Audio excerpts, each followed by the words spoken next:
دا یو ورو سوال کړی دی چې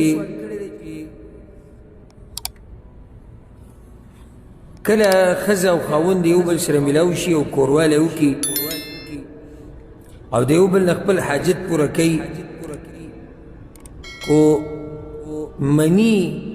نازله نشي یعنی مني ته لاړه نشي بیا پې غسل لازم دی که نه د غسل د لازمېدو دپاره د منۍ وتل دا شرط دی الجواب یاده کوي دا خبره د سړي او د ښځې کوروالی چې کله دوی د یو بل سره میلاو شي و دوی غسل لازم شو اگر که منی نه تلی اگر که د منی خروج نه شوی بیا هم په دوی غسل لازم شو حدیث کې دا راځي ښه واضحه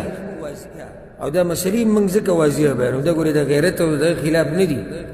باز دلته غیرت رایت شي پښتو دغه پښتو غیرت جیب کې کېده یا مال راکړه چې بوټان پې دله پاک کړه دا غیرت او پښتو هسې پالتو غیرت او پښتو دی چې د شریعت په مقابله کې راځي ډمان ګډوه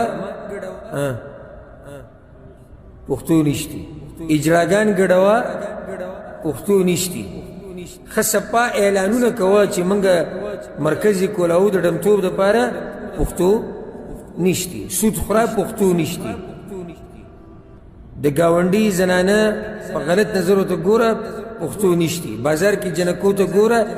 پښتو نشتی بازار کې جنکو لنډې تنګې جامې پښتو نشتی د انډیا فلم په کور کې دننه چلوه پښتو نشتی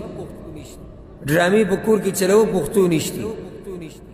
د ښځې لنډې تنګې جامې په کور کې دننه پښتو نشتی د پردو په مخ کې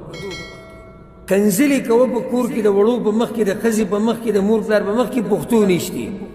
په بازارونو کې ستا ښځه دیسې او ستا مور دیسې په جنګ کې وایه پښتو نشتی خو چې کله یو عالم د شریعت مسله بیانوي دا باریک مسلې دي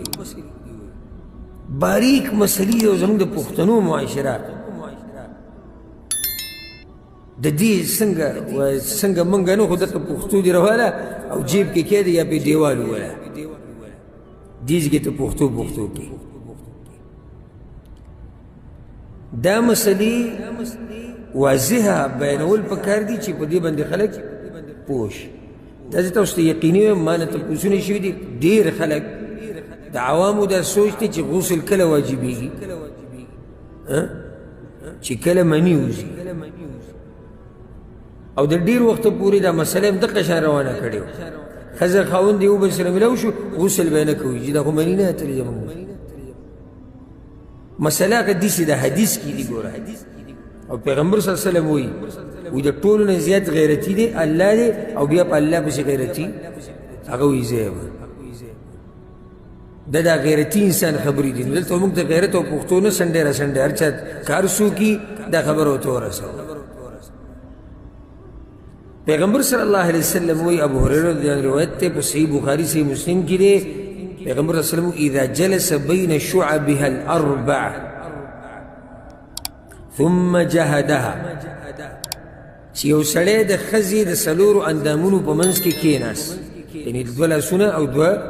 خپې ثم جهدها بیا کوشش ته کوروالي وکړو فقد وجب علیه الغسل نو په ده باندې غسل لازم شو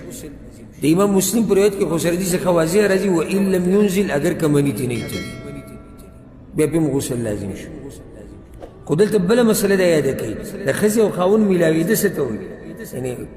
دا نه چا ذهن کې راشي چې ښځې خاوند میلاوېده یعنې مطلب دی چې بدنونه د یو بل سره میلاو شو غسل لازم شو نه چې کله د سړي عورت او عضو خاص د زنانه په عورت کې ورننوتو نو غسل پې لازم شو دې ته میلاوېده وایي او ځکه حدیث کې ښه صفا راځي پیغمبر صلی الله علیه وسلم وایي